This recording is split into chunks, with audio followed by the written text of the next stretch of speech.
बिस्मिल्लाहिर्रहमानिर्रहीम अस्सलाम वालेकुम जी। क्या हाल है सारे दोस्तों भाइयों ने, ठीक हो खरीत है? लो जी सर, माशाल्लाह 12 पीसा का पैकेज है। 12 पीसा का पैकेज है। बहुत ही अच्छे कबूतर पकड़ दे कबूतर ने। 12 कबूतर 6000 रुपये दे। ठीक है जी, वीडियो पूरी देख लेनी है।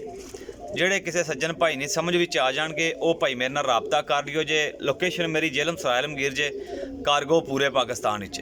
ठीक है जी, सारे कबूतर वेख लियो, कोई कबूतर ढिला मठा नहीं है, सब नवे परां च ने। एक पट्ठी है जोड़ियां वाली जिहड़ी गोल कट्टी है।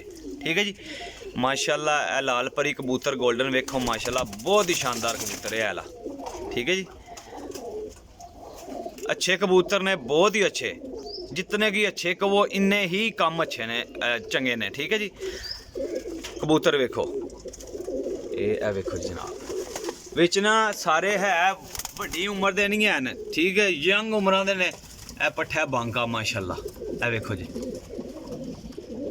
सिर्फ 2 पीस जड़े ने वो ए पट्ठा ए कलियां सट के पूरा करन लगे है। ठीक है, बांका पट्ठा ए टैडी मादी है, ये पूरे परां विच ने। ठीक है जी, ए देखो कबूतर गोल्डन 12 पीस 6000 रुपये दे, यानी कि 500 रुपये पर।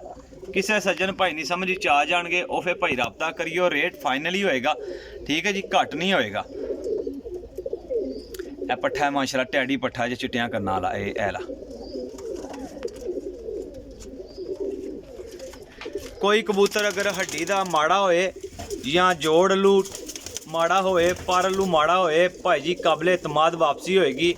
24 घंटे के अंदर तुसी वापसी कर सकते जे। ठीक है जी, इंशाअल्लाह ताला चीज़ चंगियां होणगियां। जिहड़ा भरा भी लेगा आखेगा कि वाकई यार इन्ना कबूतरां ने पैसे कोई नहीं है।